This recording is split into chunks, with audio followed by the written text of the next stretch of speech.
magandang araw po sa ating lahat.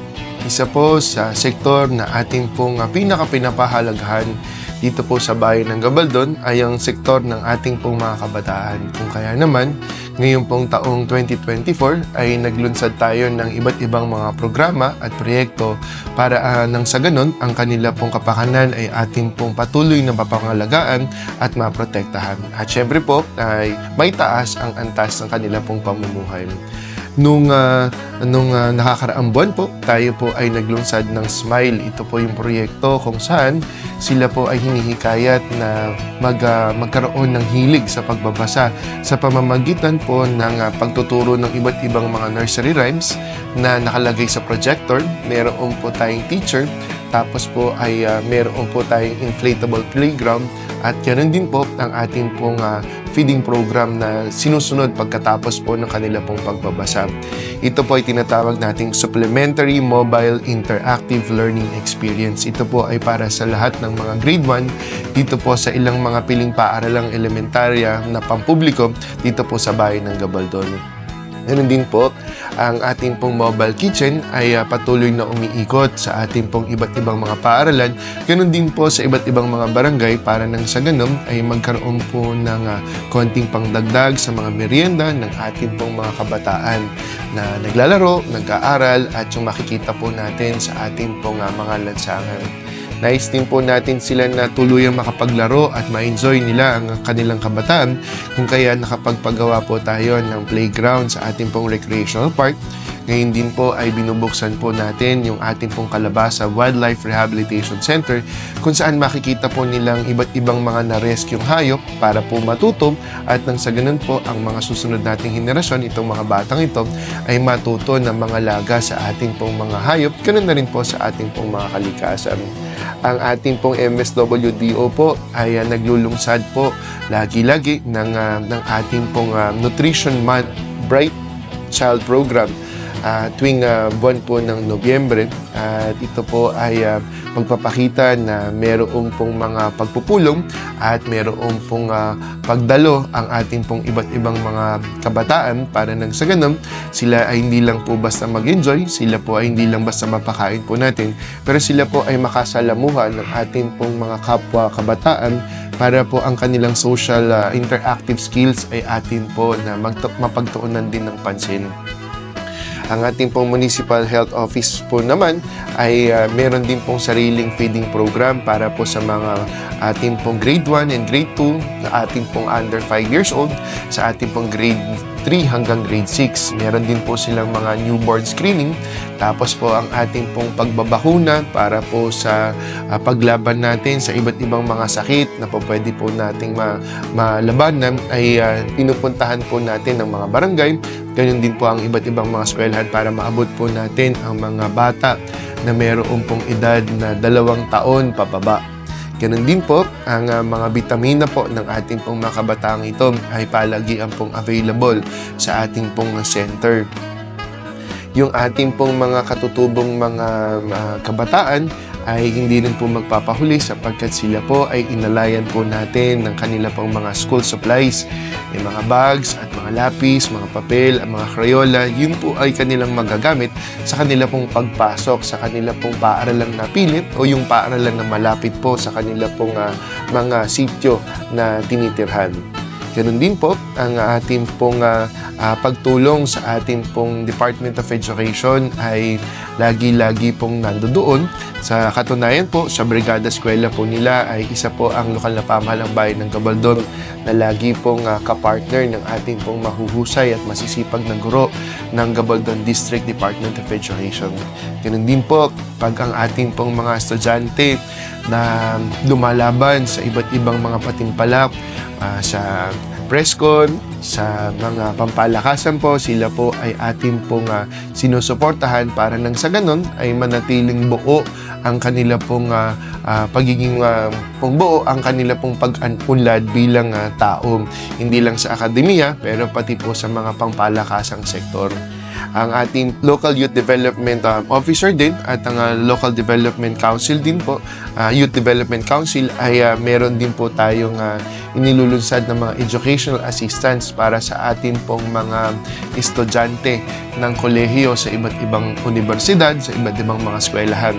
Ang lahat din po ng mga high school students sa pampublikong paaralan dito po sa bayan ng Gabaldon ay scholars po ng bayan ng Gabaldon. Walang pinipilit, sila lahat po ay kasalin mula po sa Bagting National High School, papunta po sa Ligay National High School, papunta po sa Bagong Sikat Integrated School, papunta po sa Gabaldon Vocational Agriculture High School, at hanggang sa F. Camino Integrated School. Lahat po ng estudyante ng sekundarya, sila pong lahat ay wala nang binabayaran na miscellaneous fees. Ang nagbabayad po nito, ang lokal na pamahalang bayan. Ganon din po ang ilang mga halaga para po doon sa lahat po ng estudyante ng NEUST High School Department. Ganon din po, pag Linggo ng Kabataan, sila po ay tinuturuan po natin ng iba't ibang mga kasanayan. Tayo po ay kumukuha ng ating pong mga speakers para lang sa ganon, hindi lang sila lumaki na matalino, lumaki din po sila na may pagpapahalaga doon sa kanila pong disiplina, sa kanila pong kapwa, sa kanila pong pananampalataya, at syempre po doon sa kanila pong pagtupad ng kanila pong mga pangarap balang araw. Ang ating pong MSWDO po at ang ating pong budget office ay naglalaan ng pondo para po sa ating pong assistance in crisis situation, particular po sa mga batang naaabuso, nagkakasakit, o kaya po kahit po yung mga bata na tinatawag nating in conflict with law, yung ating pong children in conflict of law. Sila po ay ating pong ginagabayan, sila po ay binibigyan natin ng financial assistance para po sa kanila pong pangangailangan, sa kanila pong particular na sitwasyon ngayon. Ang ating pong lokal na pamahalang bayan sa tulong po ng iba't ibang mga sektor ay nakapagpagawa po ng 4 na bagong eskwelahan. Ito po ang Bagting National High School, Bagong Sikat Integrated School, ang Karugang Elementary School po para po doon sa malayong sitio ng Karugang, at ng ating pong Pindangan Elementary School para sa malayong sitio po ng Pindangan, para sa ating pong mga kabataan na katutubo na naninirahan po doon. Hindi po sila dapat mahuli sa ating pong edukasyon. Ganun din po, ang ating pong Bagong Sikat Integrated School ay nagkaroon na po tayo ng 2 malalaking building para nang sa ganun ay magamit po ng mga taga-barangay Tagumpay, taga-barangay Bagong Sikat at taga-barangay Bugnan. Mas mapapadali po ang kanila pong pagpasok sa paaralang sekundarya, at yung kanila pong gastos, ang gastos din ng kanilang mga magulang ay napapaliit po natin nang hindi na po kailangan na nahihirapan po sila. We are making our educational more accessible and more affordable to our people. Ganun din po, sa kasalukuyan po ay meron na po tayong 3 SPED na schools dito po sa Central School, sa Tagumpay Elementary School, at yung ating pong high school sa Gabaldon Vocational Agriculture High School. Sa ngayon po, ang ating lokal na pamahalang bayan ay nagpapatayo ng gusali po doon para po yung mga mag-aaral na meron pong kapansanan na kasama po sa sektor ng kabataan ay hindi po matigil ang kanila pong paglinang at pagtuklas ng iba't ibang karunungan pa mula sa ating pong paaralan. Ang ating pong mga iba't ibang mga bata din sa iba't ibang barangay, katulad po ng Barangay Kamatsile, medyo malayo po ito. Ang sitio po ng Dupinga, medyo malayo din po ito. Ang kanila pong mga paaralan ay binigyan din po natin at kasalukuyan po at malapit nang matapos ang kanila pong mga mini gym para nang sa ganon meron silang laruan, meron silang pagtatanghalan ng iba't ibang mga proyekto po at programa po nila, at higit sa lahat pag sila po ay gumag-graduate na, sila po ay merong masusulungan at ma-celebrate po nila yung kanila pong pagtatapos ng bawat baitang ng kanila pong pagtuklas ng kaalaman sa paaralang elementarya. Tayo po ngayon ay naglalayon na magkaroon po ng sarili pong Science High School ang bayan ng Gabaldon. Ito po ay pinondohan na po natin para po sa susunod na taon. Ganun din po ang ating pong pagtulong para magkaroon po tayo ng stand-alone na senior high school na itatayo po sa paaralan po ng Gabaldon Vocational Agriculture High School.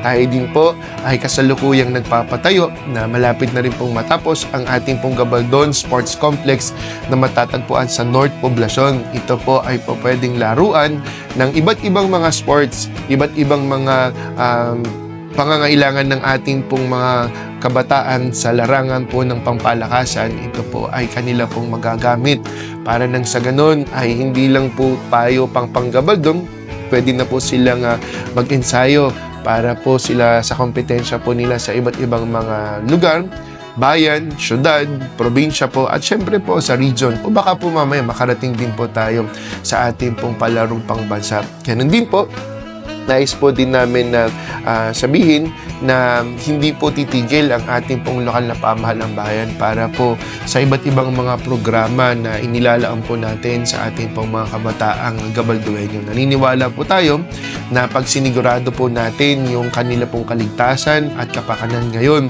ay masisigurado po natin ang hinaharap po ng bayan ng Gabaldon na mamanahin nitong mga batang ito ay magiging matagumpay, meron pong puno ng malasakit, meron pong pagmamahal sa bayan at pagmamahal sa kapwa. Kaya po, asahan niyo po ang lokal na pamahalang bayan, kasama po ang Sangguniang Bayan, lahat po ng sangay po nito ay magtutulong-tulong para po masigurado, hindi lang ngayon, pero po ang ating pong hinaharap para po sa ating pong mga kabataang Gabaldueño. Maraming salamat.